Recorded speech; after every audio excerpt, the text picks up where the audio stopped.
And hello and welcome to this broadcast of Garland High School football.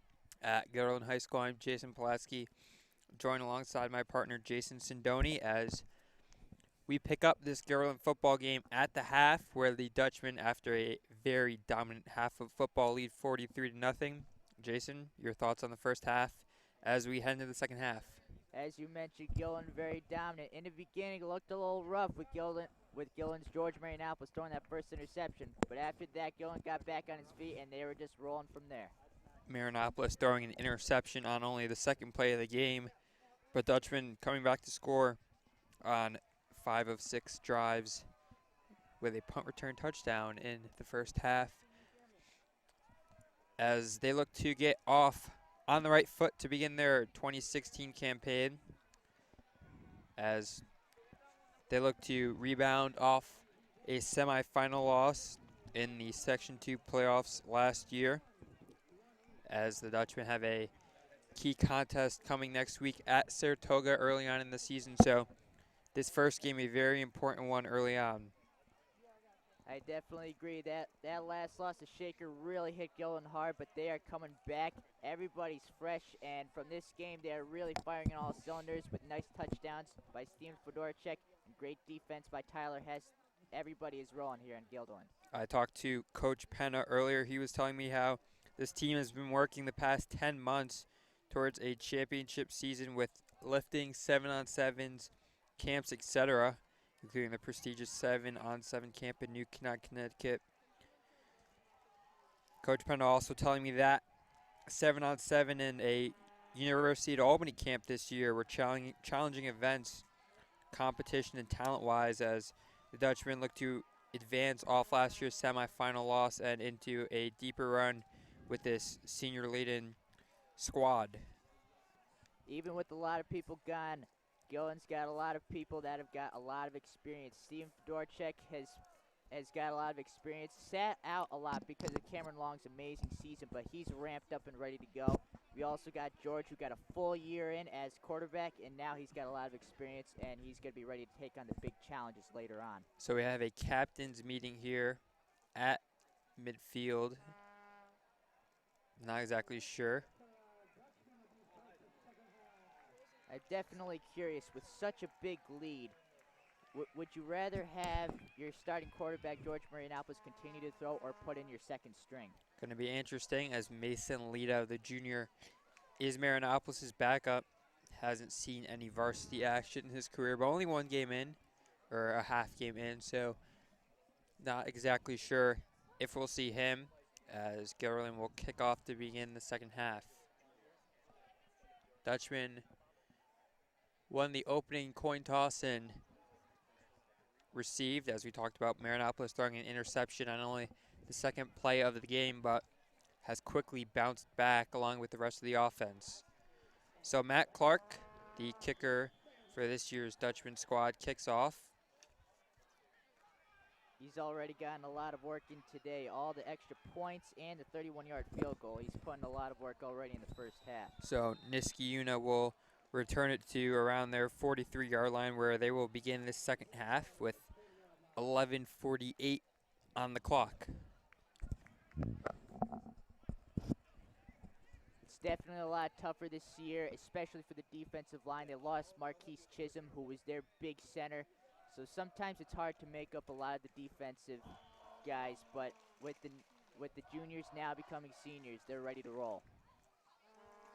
That was one of the keys from Coach Penna, telling me that they need to play sound team defense. Obviously did that in the first half, not allowing the Silver Warriors to get on the scoreboard.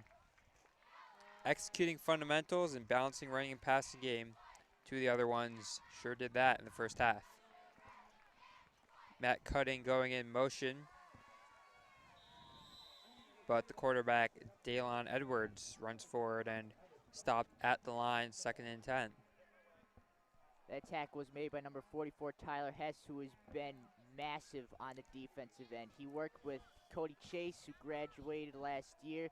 They made up a huge part of the defensive line, and he's continuing to produce here in this new 2016 season. Tyler Hess, the play caller on this year's Dutchman squad.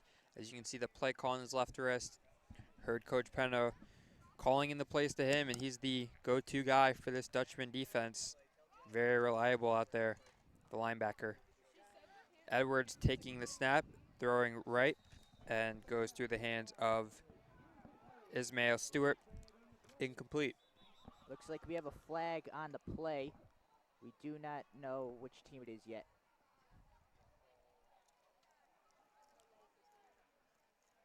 And they're going to call pass interference on the Dutchman, so Nisky will get a new set of downs, 1st and 10. That's a 15-yard penalty early on in the second half. Currently, it's been good because the flags have been low, I think, for both teams, but definitely the passer's interference is going to kill them later on, so they definitely got to be careful when the running backs, the wide receivers are running their routes. Dutchmen have to be careful going forward. Not something they can really allow themselves to have is a lot of penalties that will kill them, like against Saratoga next week, a game that early on could be make or break, and the Dutchmen want to get towards the championship again this year. They're going to need to clean it up and play a clean game all around. Edwards, the quarterback, running right.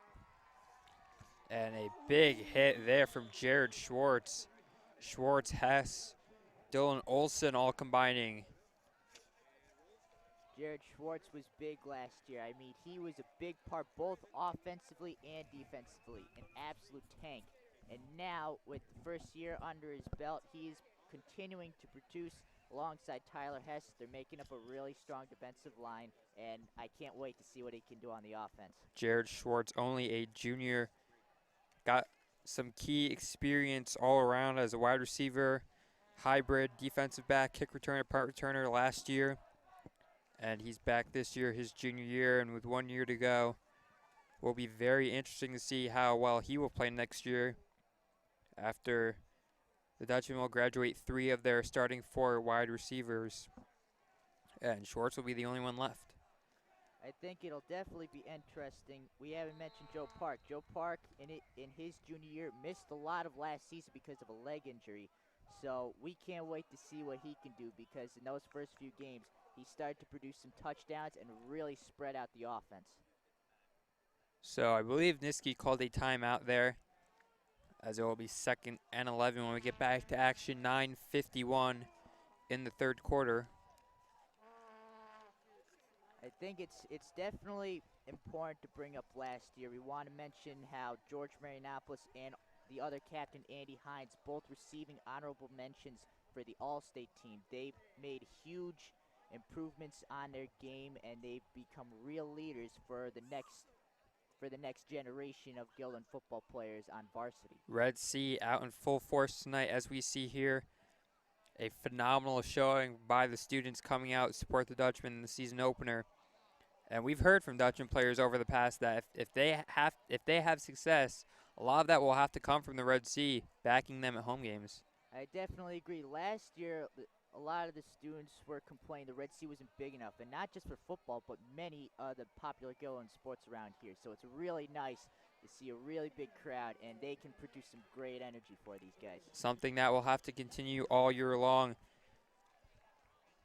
Dutchmen look to have one of the best home field advantages in the Suburban Council. Will be huge if the Red Sea come out. Fumbled snap there, and the handoff is also fumbled, and it looks like Jason Ikwiki falling on it, and Dutchmen get the ball. I believe that this is Jason Igwiki's first year on varsity. He is a really athletic kid. I mean, in multiple sports, and he's just tough all around. As you see him coming right up here, he jumped right on that ball. It was blind instinct. And just with his strength, I don't think anybody's going to pull that ball away from him. So Dutchmen will take over on their own 46-yard line. George Marianopoulos getting his first action on television in his senior year. 2 wide receivers left, double wide receivers right. Evan Gallup going in motion, and he takes the handoff. Gallup, a lot of room right. Don't give him room, and he cuts back across the 40, down near the 35, and he seemed to still be up, getting all the way down near the 30. Evan Gallup breaking off a big run there. Evan Gallup, one of those guys who is extremely fast. If you let him go, he's going to go blazing down that line. But as he shows on this play, he has tremendous strength. He's not a guy that's going to fall over easy, so sometimes it's going to take a few guys in order to take him out. Evan Gallup, one of the biggest playmakers this Dutchman offense has, but not to be out. Plenty of playmakers, as we've talked about, Park, Marinopoulos, now Gallup, Jared Schwartz, someone to watch. Steven Fedorchak, a great deep ball threat, and Cody Custard, first year playing offense, as we see him far left, making the transition to offense, could be a big threat using his 6'4" height and brute strength. Handoff there to Joe Park. Park bouncing off a defender, going left. All defenders in pursuit, but no one will catch Joe Park. Touchdown, Dutchman. And I just got to say, no, he's just amazing. From last year, we knew how special he was, and he's proving it here tonight. I can't wait to see what he could do further in the season, but no one is going to catch that speed. Joe Park, one of the fastest players on this Dutchman team, if not the fastest player. A lot of green grass in front of him and just outran every Nisky defender in pursuit. So Clark on to attempt the PAT.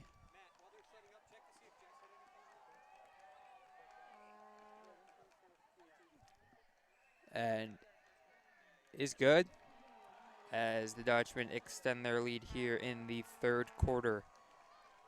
And as we mentioned, Matt Clark having a really busy night tonight. I mean, all the extra points and the 31-yard field goal.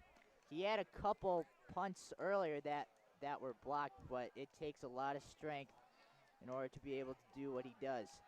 So Gillen up 50-0 with about 9:19 left in the third, and Gillen continues to roll. Matt Clark assuming all special team duties from Jake Wheeler, who graduated this past year, continuing his football career at University of Rochester as the college football weekend kicks off. Local teams like UAlbany getting their season underway tonight as they visit University of Buffalo.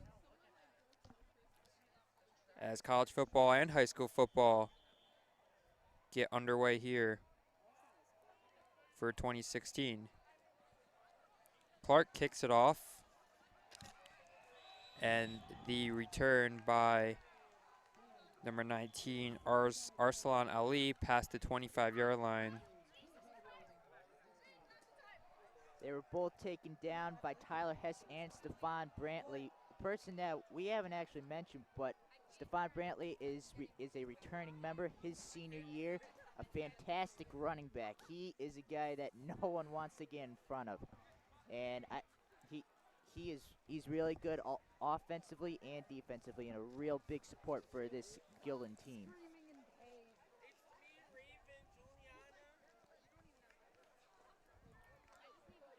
So here comes the Nisky Una offense, trying to put some points up on the board here in the third quarter. And we have whistles before the play.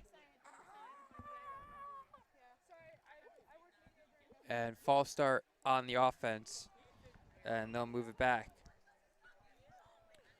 Running clock here in the third quarter, as I'm assuming the captain's meeting was to just discuss that.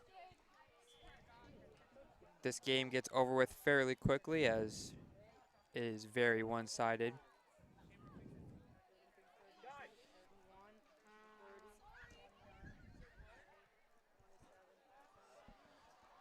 While Nisky is in the huddle, I want to mention quickly, Dylan Olson is the only sophomore on Gillen. He's done a really good job so far. 6'2", 190 pounds. He's a real force out there, and I wish him luck in his first year. The pass from Edmonds to Derek Meissner, who stopped behind the line. We talked about Olsen, one of the youngest players on this year's Dutchman squad. He's done a good job so far tonight in his first game. Big hit there by Steven Fedorchak. Fedorchak has done great job on both sides of the ball, like always. One of the most dynamic players Gilliland has seen in recent years. Right now, Nisky are having some real trouble. They just cannot get past the skill and defensive line. They're holding them off on rushes, on passes, and it's just hard to find something that'll work for Niskayuna. Edmonds takes a snap and hands it off. Even with Marquise Chisholm gone, that Gillen defensive line is like a wall. You just can't break through it. And a lot of guys like Evan Gallup, who are mostly focused on running back, they are doing great defensive work, along with everybody else like Tyler Hess. Derek Meissner, the run there. We talk about this depth of this Dutchman team. Plenty of guys that play both sides of the ball. We see Matte Rice, Cody Custard on the defensive line. In different positions on offense, obviously. Tyler Hess, someone who will get running back snaps this year, and Evan Gallup, Jared Schwartz, Steven Fedorchak, Joe Park, the back four for the defense. An important piece of the Dutchman offense this season.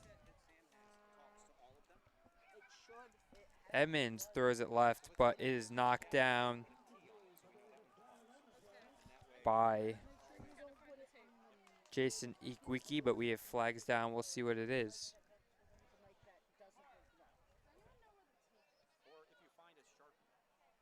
And as we see Ikwiki on that play with a great jump, he blocked that pass incredibly well. That was way above his head, and he was able to deflect what could have been a really great play for Niskayuna. So they will call pass interference on the Dutchman. That was Kevin Murphy in coverage. I think Murphy just was expecting the ball to get there earlier, but since Ikwiki tipped it, it was a delayed arrival, and that caused the penalty. We did mention this before. Not many problems for Gillen today, but one of the only ones is a passer's interference. That's the second one this quarter, and those are going to pile up if they let them.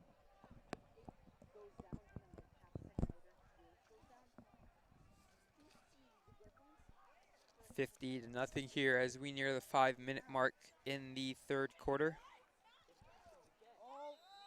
And another penalty, it looks like, on the Dutchman. And that's indeed what it is. Offsides on the Dutchman. Nisky getting 3 yards here in the third quarter.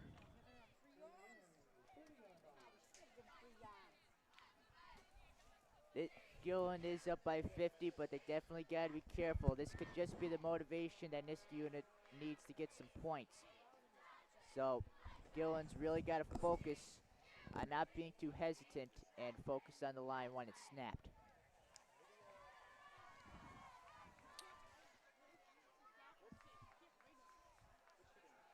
Edmonds in the shotgun. Takes the snap. Hands off to Meissner, who runs straight up the middle. Meissner, one of only 2 sophomores on this Niskayuna roster, getting some action here tonight.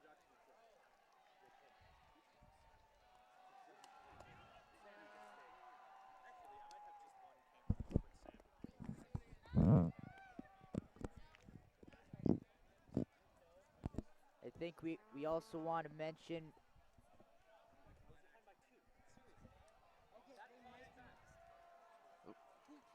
Edmonds taking the snap, hands it off to Reggie Miller,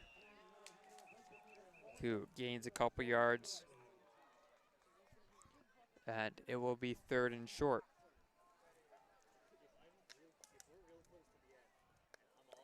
looks like there were some substitutions for the Dutchman, including number 71, George Cote, getting his first appearance here tonight. Dutchman looking to shuffle some guys in. Brandon Indovina getting some time on the defensive line. Mitch McCormick joining in as the Dutchman look to keep their starters healthy going into future games. Emmons hands off to Meissner, and he is going to be stuffed. Good job by the Dutchman front four there,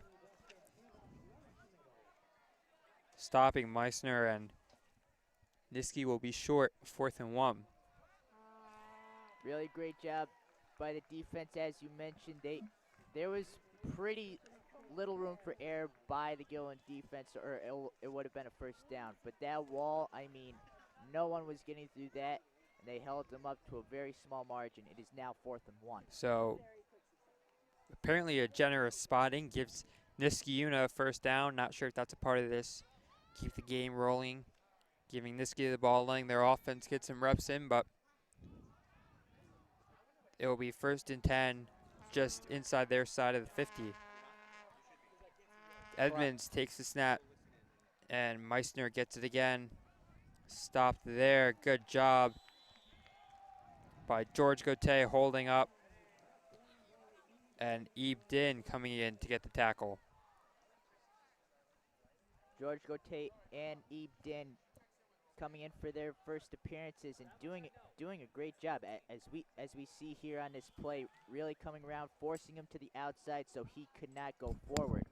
And for their first appearances, they're really doing some good job on the defensive side.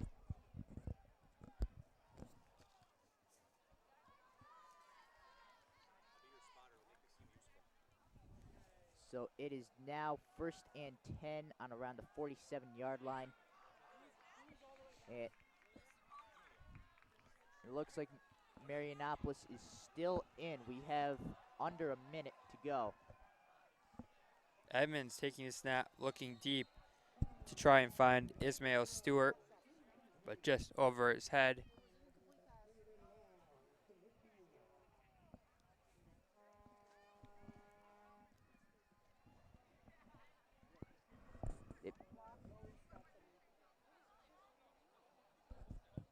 It is now 3rd and 14. Nisky in a really difficult position right now. And with the Gillen defense, they are really pushing him back. So 3rd and long here for the Silver Warriors. This might be their last opportunity. With 45 seconds left, they really got to make a nice play here. Edmonds taking the snap out of the shotgun. Play action, throws left to Ali. He gets around the defender and caught up near the first down line by Braden Steen. Let's see how they mark it. That was definitely a really nice play. Looks like the Gillen defense a little over-eager there. Missed what could have been a pretty easy tackle. And Nisky made up for it and got some good guards, possibly a first down. So 1st down there for Nisky, as they look to slice into the 2nd string Dutchman defense. Good catch and run by Ali there. The block from Idris Stewart helping out, giving Ali some room. It is now 1st and 10 on the 44 Nisky. They got to make one last play with 9 seconds. Edmonds handing it off to Meissner. He just runs straight through a few Dutchman defenders. Gets 9 yards, and that's the end of the 3rd quarter. Gillen remains strong as their lead continues to dominate Nisky 50-0. So let's see how they play it. And there will be a break for the end of the 3rd quarter. So after 3, the Dutchman lead 50-0, and we'll be back with the 4th quarter.